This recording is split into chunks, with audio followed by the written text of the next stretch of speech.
இப்போ சீசனே good bad ugly தான். 1966 Clint Eastwood ஒரு ரிவேட்டிங் த்ரில்லர், இது இட்டாலியன் கொலாபரேஷன் பண்ண படம். அந்த படம் அப்பவே மகா வெற்றி அடைஞ்சது. அந்த டைட்டிலில் தான் அஜித் சாரை இன்ஸ்பயர் பண்ணி டைரக்டர் சஜஸ்ட் பண்ணி எடுத்த படம். அஜித்தோட குட்டை பார்த்துருக்கோம், பேடை வாலிலையும் பார்த்துருக்கோம். டபுள் ரோல் ஒரு கேரக்டர் வாலி. இதில் வந்து அவரோட அக்லி சைடுன்னு, அஜித்துக்கு அக்லி சைடு இருக்க முடியுமான்னு ஒரு டிபேட்டே பண்ணலாம் பட்டிமன்றத்தில்.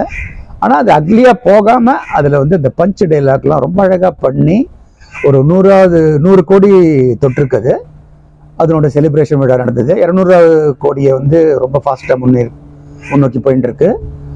அஜித்தோட விஸ்வாசம் துணிவுக்கு அப்புறம் 100 கோடி டச் பண்ண படமா இது.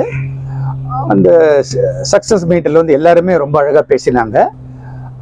அதிக் ரவிச்சந்திரன் தான் முதல்ல சொல்லணும். அவர் வாய்ப்பு கொடுத்த அஜித் சொன்னாராம், எனக்கு நீ முன்னாடி என்ன சக்ஸஸ் கொடுத்த அதெல்லாம் முக்கியம் இல்லை, நான் ஸ்டாரும் கிடையாது, நீ படம் பண்ணுற, உனக்கு டைரக்ஷன் தெரியும், உனக்கு இந்த படம் நீ பண்ணுற, அவ்வளோதான், நீ ஃப்ரீயாக பண்ணு, லைசன்ஸ் கொடுத்துட்டாராம். அப்புறம் இது வந்து அதிக் சொன்னார், எனக்கு வந்து 8 வயசுலேயே அஜித்தை நான் போஸ்டர் பாய் போட்டு தான் படம் பண்ணணும், டைரக்ஷன் பண்ண ஆசையே வந்தது.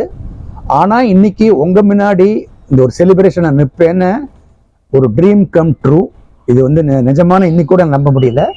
இது மைத்ரி மூவி மேக்கர்ஸ்க்கும் அப்புறம் அந்த நடித்த எல்லாரையும் அவர் வந்து தேங்க் பண்ணார். அப்புறம் மெயினாக சொன்னார், அஜித் வந்து எதுவுமே டோட்டலாக அவர் வந்து எதுவுமே சொல்லலை, நீ டைரக்டர், நான் ஆர்டிஸ்ட்டு, அப்புறம் நீ டைலாக்ஸ் என்ன வேணால் நீ இம்ப்ரவைஸ் பண்ணிக்கோன்னு. அப்படி சில இம்ப்ரவைஸ் பண்ண டைலாக் தான் அவர் சொன்னார். வந்து ஒரு வந்து அஜித் வந்து வில்லன் ஒரு அவுட் ஸ்மார்ட் பண்ணுவோம் இப்போ இந்த ஏர் இண்டியா இன்டெலிஜென்ஸ் வழியாக. அப்போ அஜித் பண்ண டைலாக் என்ன சொல்லுவார்னா, ஏன்னா இந்த காலத்தில் எந்த பொண்டாட்டரை 100 வயசு வாடப்படும் அது கண்டுபிடிச்சி சொல்கிறது, தேட்டரே வந்து அதிர்ந்தது. இது வந்து அஜித் ஃபேன்ஸ் மட்டும் ரசிக்கலை, யங் ஓல்டு 70 வயசு அஜித். இப்போ எல்லாமே எம்ஜிஆர் என்டிஆர் வந்து எல்லாருமே வந்து நம்ம ஒரு காடாக பார்த்தாங்க. அவர் வந்து காடு, அவர் என்ன சொன்னாலும் நம்ம வந்து அது மாதிரி இப்போ அஜித்தை பார்க்கறது அஜித்தோட வெற்றி. அவர் யார்கிட்டையும் போய் நான் காடும் பார்க்க சொல்லலை, அவர் சொல்லவும் மாட்டார்.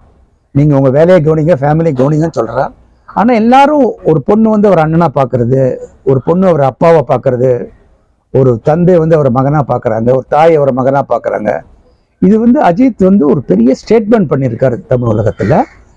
அப்புறம் அர்ஜுன் தாஸ் என்ன ஷேர் இன்புட் பண்ணால், நெகட்டிவ் கேரக்டர் நான் பண்ணுறது கொஞ்சம் ஹெசிடேட் பண்ணேன். ஆனால் ஒரு டபுள் கேரக்டர் எனக்கு வந்து ஜிம்மி ஜாமின்னு போட்டு ஒரு சாங்கையும் கொடுத்து அதுக்கு வந்து வேற லெவலில் எனக்கு கொண்டு போயிட்டார். அஜித்துக்கோட கிடைக்கிற சான்ஸ் நான் மிஸ் நோவே ஐ கூட missed it, I am happy and கிரேட்ஃபுல்னாரு. பிரசன்னா வந்து கொஞ்சம் இப்போ என்ன சொன்னார், மங்காத்தா படத்தில் ஒரு வாய்ப்பு வெங்கட் பிரபு சொன்னாராம், பட் சில சிச்சுவேஷனால அது மெட்டீரியலைஸ் ஆகலை, அதை விட்டதே இந்த பிடிச்சேன். ஆனால் அவர் கடைசி வரைக்கும் அதிகோட இதுவாக சொன்னார், ஹியூமராக சொன்னார். அவர் பண்ண என்ன பண்ண போகிறேன் கடைசி வரைக்கும் சொல்லலை. சொன்ன டைலாக்கு ஸ்பாட் ஆன் இம்ப்ரவைசேஷன், அதுதான் படத்தை தூக்கிடுத்து. நான் வந்து இந்த புன்னகை அரசி நான் வந்து கேட்டு சொல்கிறேன் டைலாக் கூட அவர் வந்து திடீர்னு ஸ்பாட்டில் தான் சொன்னார். நான் நினச்சேன் புன்னகை அரசினா KR விஜயா தான் எல்லாருக்கும் தெரியும், ஆனால் ஸ்னேகாவும் 2வது புன்னகை அரசி, இதெல்லாம் தான் அவர் வந்து தனித்து காட்டியிருக்கு அஜித்தை. கண்டிப்பாக இந்த படம் நான் அஜித்தோட நான் வந்து பண்ணது வந்து என்னோட milestone in my life. இன்னும் நிறைய பண்ணணும். அப்புறம் பிரியா வாரியர் வந்து கொஞ்சம் வந்து she went bonkers. Ajith sir இந்த கேரக்டரை பற்றி எனக்கு வந்து ரொம்ப பெரிய ஃபுட்டேஜ் இல்லை. ஒரே காரணம் அஜித் சார் இருக்கார் இந்த படத்தில் தான். அஜித் சார் ரொம்ப ஃப்ரெண்ட்லியாக படிக்கிறார் வெளிநாட்டிலலாம் போச்சு. அப்புறம் அவரோட அந்த பிரியாணியும் அந்த டிரைவியும் தான் நான் மிஸ் பண்ணிட்டேன். மற்றபடி அவரோட இன்புட்ஸு, இது வந்து ஒரு ஃபேமிலி அவுட்டிங்.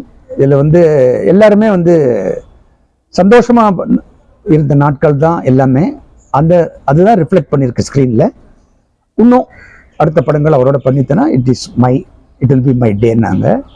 அப்புறம் கிங்ஸ்லி சொன்னார், சின்ன ரோல் தான், அவர் டான்ஸ்லாம் கூட ஆட வச்சாங்க. அவர் இந்த பியரோ சுரேஷ் சந்திராவோட கான்ட்ரிபியூஷன் வந்து எல்லாருமே ப்ரைஸ் பண்ணாங்க. Right from the director, Kingsley, Arjun Das, எல்லாருமே மோட்டிவேட் பண்ணி இது வந்து உங்களோட லைஃப் டைம் ரோல், இது வந்து எதுவுமே ஒரு இன்னிபிஷன் எல்லாம் பண்ணுங்க, ஃபீல் குட்னு. ஸோ எல்லாரோட கான்ட்ரிபியூஷனும் இருந்திருக்கு. மைத்ரி மூவி மேக்கர்ஸ்க்கு இது வந்து ஒரு மிகப்பெரிய ஹிட்டு. இன்னும் அவங்க வந்து இந்த கான்ஃபிடென்ஸில் கண்டிப்பாக இன்னும் சில மூவிஸ்லாம் பண்ணுவாங்க. அஜித் சாரை வச்சும் பண்ணலாம், வேறு டாப் மோஸ்ட் ஸ்டார்ஸ் வச்சும் பண்ணலாம். எனிவே இட்ஸ் அஜித் சார் படம் ஜெயிச்சா எல்லாருமே ஜெயிச்ச மாதிரி தான். வாழ்த்துக்கள் அஜித் சாருக்கும் பட யூனிட்டுக்கும். நன்றி.